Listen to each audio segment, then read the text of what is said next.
మొదటి నుంచి ఏదైతే అనుకుంటున్నామో, మొదటి నుంచి ఏదైతే జరగకూడదు అని అనుకుంటున్నామో ఎట్టకేలకు అదే జరిగింది. ఎట్టకేలకు ఊహించని చిత్ర విచిత్రంగానే ఎన్నికల ఫలితాలు అయితే వచ్చాయి. తెలుగుదేశం పార్టీ గెలుస్తుంది అని ఎవరు కూడా అనలేదు, ముందుగా ఎవరు కూడా అంచనా వేయలేదు. కానీ ఊహించని చిత్రం ఏంటంటే చంద్రబాబు నాయుడు గారు ఏకంగా తెలుగుదేశం పార్టీ కూటమి బ్రహ్మాండంగా గెలిచింది. సీట్లన్నీ కూడా జనసేన గెలిచింది. మొత్తం కూడా ఊహించని స్థాయిలో అందరూ గెలిచారు. కానీ ప్రాబ్లం ఏంటంటే ఇక్కడ జగన్మోహన్ రెడ్డి గారు దారుణంగా ఓటమి చెందారు. ఎంత దారుణంగా అంటే ఏదో 60 సీట్లో 70 సీట్లో 80 సీట్లో వచ్చి ఓడిపోతే అది మనం పెద్దగా సీరియస్గా తీసుకునే వాళ్ళం కాదు, లైట్ తీసుకునే వాళ్ళం. ముగ్గురు కలిసారు కాబట్టి ఓడిపోయాంలే, ఇక ముందు ఎలా ప్రజల్లోకి మళ్ళింత వెళ్ళాలి అనే దానికి ఒక స్ఫూర్తినిచ్చేదాయకంగా ఆ ఓటమి ఉండేది. కానీ ఇక్కడ అనూహ్యంగా 11 వైఎస్ఆర్సీపీకి రావడం అంటే నిజంగా జీర్ణించుకోలేకపోతున్నాము. నిజంగా బాధ కలుగుతుంది. ఏం మంచి చేయలేదు ఇంకా అని బేరేజ్ వేసుకుంటే అన్ని వర్గాలకు అంత మంచి చేసి నా నా నా అంటూ ప్రతినిత్యం నా మనుషులు అంటూ ప్రేమతో ఆప్యాయతతో ప్రజలను ఆదరిస్తే చివరికి ప్రజా తీర్పు ఈ రకంగా ఉంటుందా? నిజంగా ఇది ప్రజల తీర్పేనా, పెత్తందారుల తీర్పా అన్నది కూడా ఆలోచనకు వస్తుంది. పెత్తందారులు మాయ చేసి తీర్పును తెచ్చుకున్నారా? పెత్తందారులు మోసం చేసి తీర్పును తెచ్చుకున్నారా? పెత్తందారులు దారుణంగా దెబ్బ కొట్టి మోసం చేసి కుట్రపూరితంగా ఈ తీర్పు వచ్చేలా చేసుకున్నారా అన్నది కూడా ఇప్పుడు అనుమానాలు వస్తున్నాయి. ఏకంగా దానికి బలమైన ఆధారాలు లేవు కాబట్టి సైలెంట్గా ఉండాల్సిన పరిస్థితే తప్ప మరొకటి కాదు. అయితే ఇక చంద్రబాబు నాయుడు గారు ఇచ్చిన మేనిఫెస్టోలో ఒకటి క్లియర్గా చెప్పుకొచ్చారు. అదేంటంటే చంద్రబాబు నాయుడు గారు ఒక మేనిఫెస్టో ఇచ్చారు.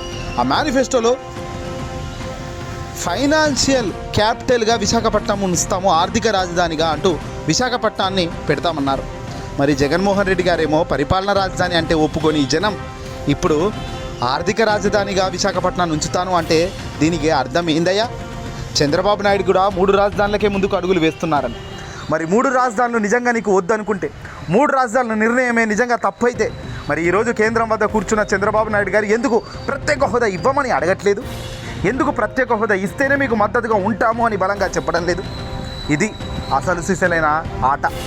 రాజకీయంలో వాళ్ళ గెలుపులు చాలు, వాళ్ళ పైకి రావడం చాలు, వాళ్ళ ముడ్డి కింద పదవులు చాలు తప్ప వాళ్ళకు కావాల్సింది కేవలం పదవులు తప్ప ప్రజల బాగోగులు కాదు అన్నది ఇదిగో ఇక్కడే ప్రూవ్ అవుతుంది. ఈరోజు చంద్రబాబు నాయుడు గారు కాదు, ఈరోజు ఏకంగా చంద్రబాబు నాయుడు ప్రత్యేక హోదా డిమాండ్ను తెరపైకి ఎందుకు తేవడం లేదు? ప్రత్యేక హోదా ఖచ్చితంగా వచ్చే అంశాలు దగ్గరగా ఉన్నాయి. ఇటు కేంద్రంకు సరైన సంకీర్ణ ప్రభుత్వం వచ్చే ఆస్కారం కనబడుతుంది. ఎవరు ప్రత్యేక హోదా ఇస్తే వాళ్లకు నేను మద్దతు ఇస్తాను అని చెప్పే ధైర్యం దమ్ము చంద్రబాబు నాయుడు గారికి కూటమికి ఎందుకు లేదు? రాష్ట్ర ప్రయోజనాలు ముఖ్యం, రాష్ట్రం ముఖ్యం, రాష్ట్రం డెవలప్ అవుతుంది. ప్రత్యేక హోదా ఇస్తే మాకు ఇక మరోసారి కూడా మేము ముందుకు వెళ్ళడానికి మాకు ఛాన్స్ ఉంటుంది, కూటమితో జతగట్టే ఉంటాము, ఎన్డీఏలోనే ఉంటాము, మీరు ప్రత్యేక హోదాకి ఒప్పుకోండి అని ఎందుకు చంద్రబాబు కూటమి చెప్పలేకపోతుంది? ఎందుకంటే కేవలం చంద్రబాబు నాయుడుకి కావాల్సింది ఏంటంటే కేవలం తన పదవి, తను బతికించుకునే తన పదవి కావాలి తప్ప మరొకటి కాదు. ఏదేమైనా ఆంధ్రప్రదేశ్ రాజకీయాల్లో ఊహించని చిత్ర విచిత్రాలు చూస్తున్నాం. ఊహించని స్థాయిలో ఫలితాలు రావడం చూస్తున్నాము. అనుకోని విధంగా ఫలితాలు దెబ్బ కొట్టినాయని చెప్పవచ్చు. ఏదేమైనప్పటికీ పైనున్న దేవుడు ఒక్కడే ఇప్పుడు దీవించాలి జగన్ను. పైనున్న ఒక్క దేవుడు, కిందున్న ప్రజలు ఆశీస్సులు ఆయనతో నడవాలి, మళ్ళీ యుద్ధం చేయాలి. ఏదేమైనప్పటికీ కూడా ఈ వీడియో నచ్చితే లైక్ కొట్టి షేర్ చేయండి.